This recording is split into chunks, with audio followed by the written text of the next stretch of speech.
4, 5, 6. On a 2 fois 6 voies. Tout à l'heure, il y avait 2 fois 7 voies. C'est juste impressionnant la taille des autoroutes. À notre première visite à San Diego. C'est un porte-avions, c'est géant. Énorme. Allez go, c'est parti. On va dans la tour de contrôle. Ouais. Ça monte raide là. Alors c'est quel? Allô, allô? C'est un palier.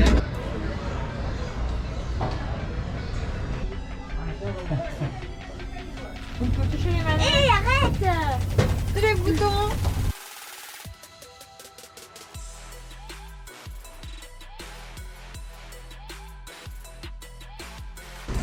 Ready? Ready? Tu vois pas grand chose quand même, tu Non. Hein? Oh. Ouais, tu vois vraiment pas grand chose quoi. Il y a plus de parties de boutons que de pare-brise. Eh, c'est Schwarzy là. Ah bah j'ai des mains. Ah bah j'ai les mêmes mains que Schwarzy. Pareil. Harrison Ford. Kevin Costner. Russell Crowe. Anthony Hopkins. Ah, ceux-là on les connaît. Nicole Kidman. Steven Spielberg. Bon, nous on a un peu des références des années 80 quand même. Ah. Alice à Muscle Beach. 3. Allez, 4. Allez, 3. 10. Elle écrit toute seule. Ah, c'est la maison d'Hagrid. T'as raison. Here's another car that sometimes doesn't need roads. The flying Muggle Ford Anglia from Harry Potter and the Chamber of Secrets. A Nissan Skyline from Too Fast, Too Furious. Here's a camouflage Mercedes from Blue Wall Street Jurassic Park. A gyrosphere from Jurassic World, directed by Colin Trevorrow. A 5 electronics band from Dope and the Claw Daddy Speedboat from Us. Both in one like a pretty structure.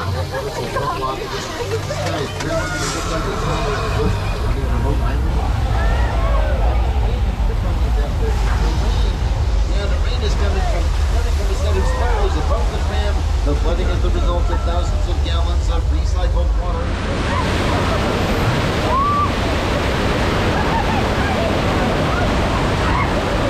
Alright, that's great the big one.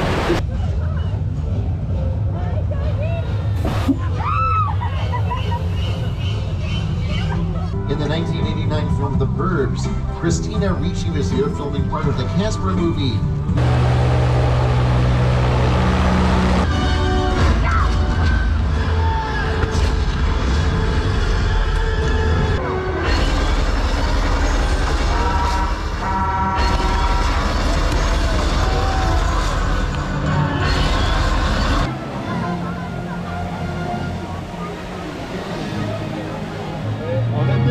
Universal Studios Hollywood.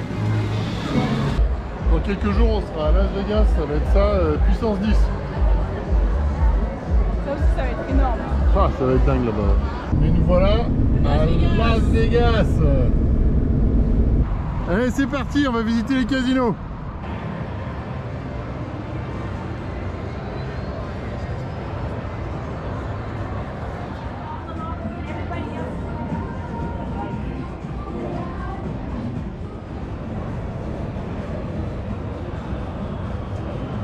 Ça c'est l'arrêt de tram.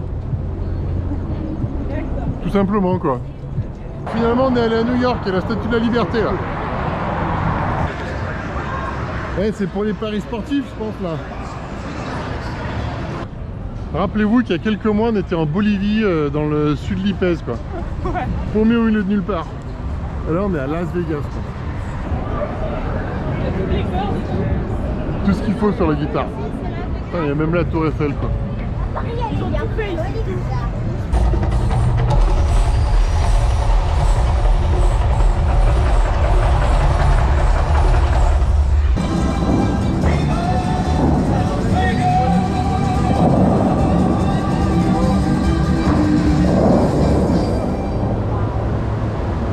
Ah voilà, là ça commence à être intéressant. Ils ont tous le même goût ou pas? Non, je crois pas, c'est écrit en dessous. Les photos sont...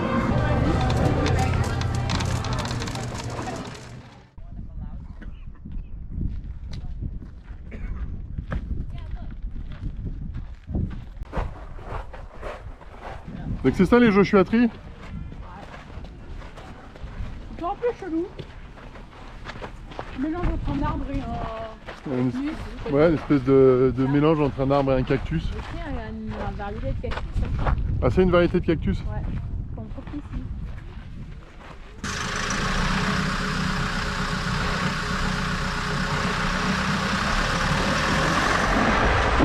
La mythique route 66. La 66, on va pas la faire aussi longtemps que la 40, mais on aura fait un petit bout au moins de la route mythique aux États-Unis.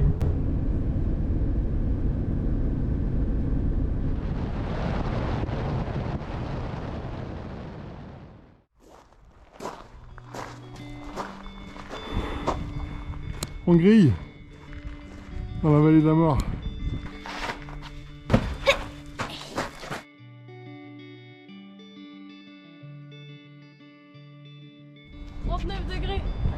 Et on est au mois d'avril. Hein. Ouais, en fait, la citerne, c'est l'eau que buvaient les mules parce qu'elles parcouraient des centaines de kilomètres avec ça. Et donc ils partaient avec la cargaison derrière et l'eau pour boire. 4500 litres de flotte.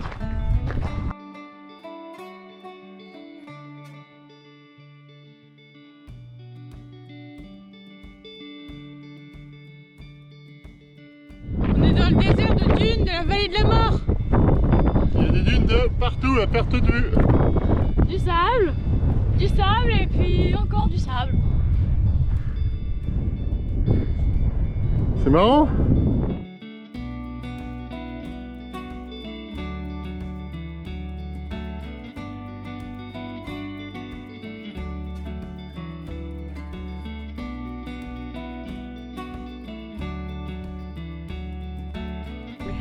Ouais, on va aller voir là-bas. On vient de croiser un gars là qui nous a dit qu'il y avait des...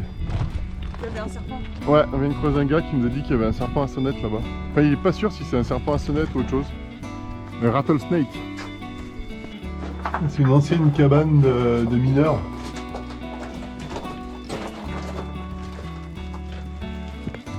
Trop bien! Avec leur tuyau de poêle là au milieu. Ça, c'est là où arrivaient les chariots. Et là, l'entrée de la mine.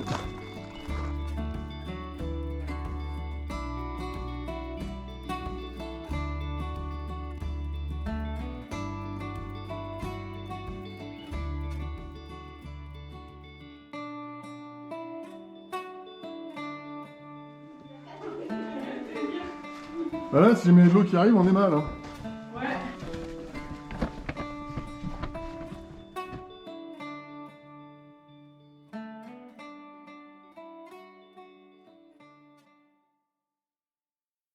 C'est le Grand Canyon, on voit le Colorado tout au fond.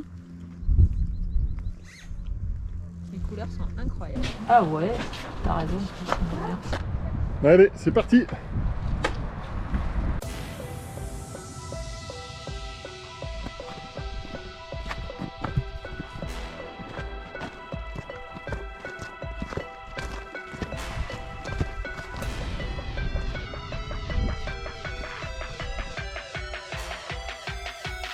Et nous voilà à Plateau Point. On a mis quoi, 3 heures à descendre. Et bah maintenant on va pouvoir remonter là. Jusqu'à la voiture qui est garée là-haut. On a pour 6 heures de montée. On verra ça. Tout à l'heure.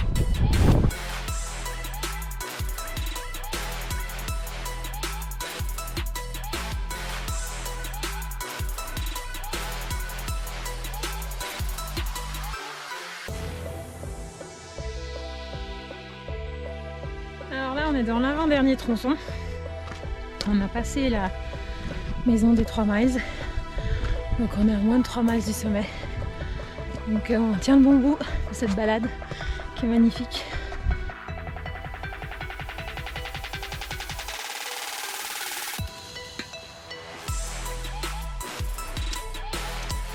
Et ben on est dans le dernier tronçon.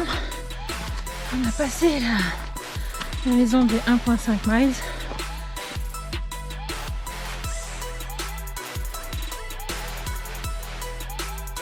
On est arrivé.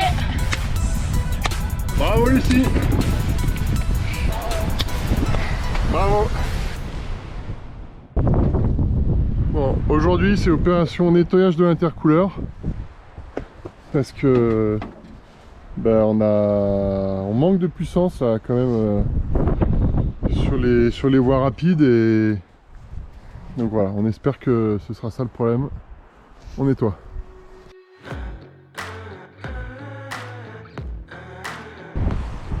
Allez, on nettoie l'essence.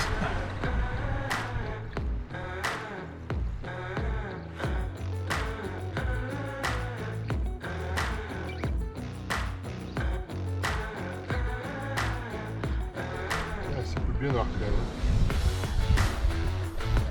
On va faire plusieurs nettoyages à l'essence. Et tu vois, en plus aujourd'hui là ça tombe pas super bien.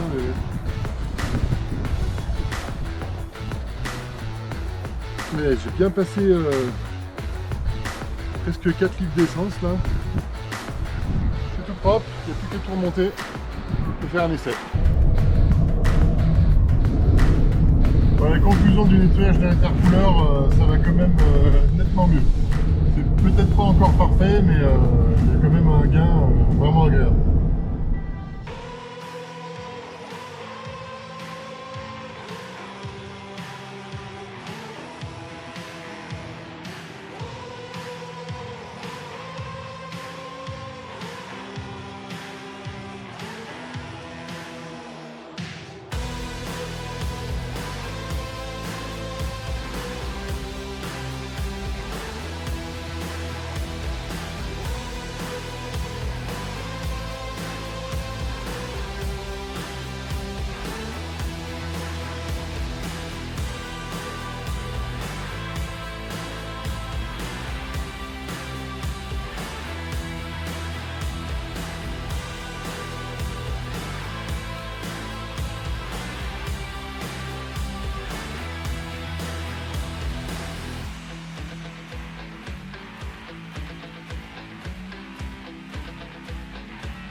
Donc là c'est pas des troglodytes, mais le village était construit juste en dessous dans la falaise quoi. C'était une construction des Indiens d'Amérique. Ça c'était leur réservoir d'eau.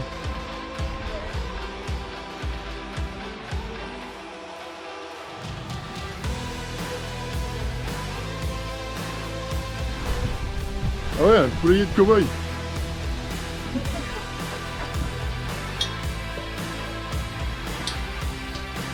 Elle est ludique cette balade. Avec ses échelles, on passe sous les rochers. C'est sympa.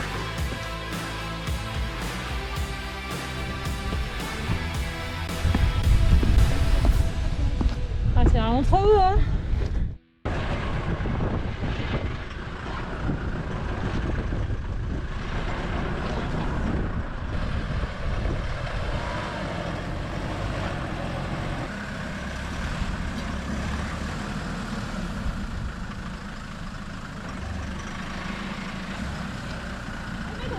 Remets droit. Dans la montre. Vas-y. Voilà.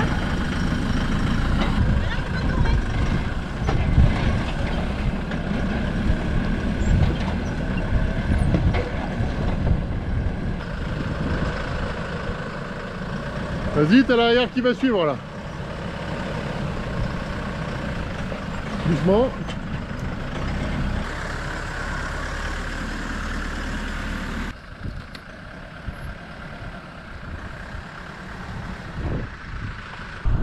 Ça se coud ?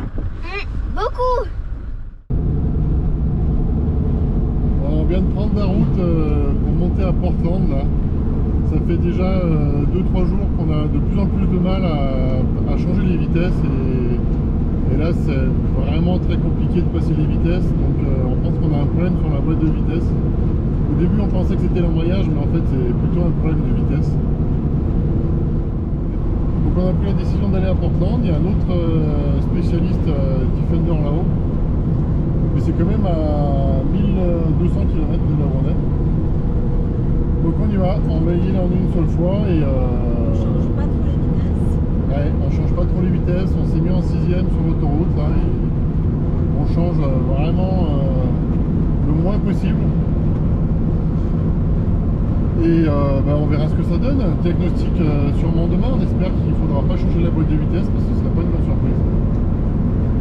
On verra. Voilà. À demain. On est toujours seul en route, on se rapproche de Portland. Ça fait bien une dizaine d'heures qu'on roule là. On va y être d'ici une grosse demi-heure. Et voilà. Sans boîte de vitesse, sans boîte de transfert. On va voir pour avoir un peu le bilan de ce qu'il y a à faire comme travaux. Et déposer l'échappement aussi.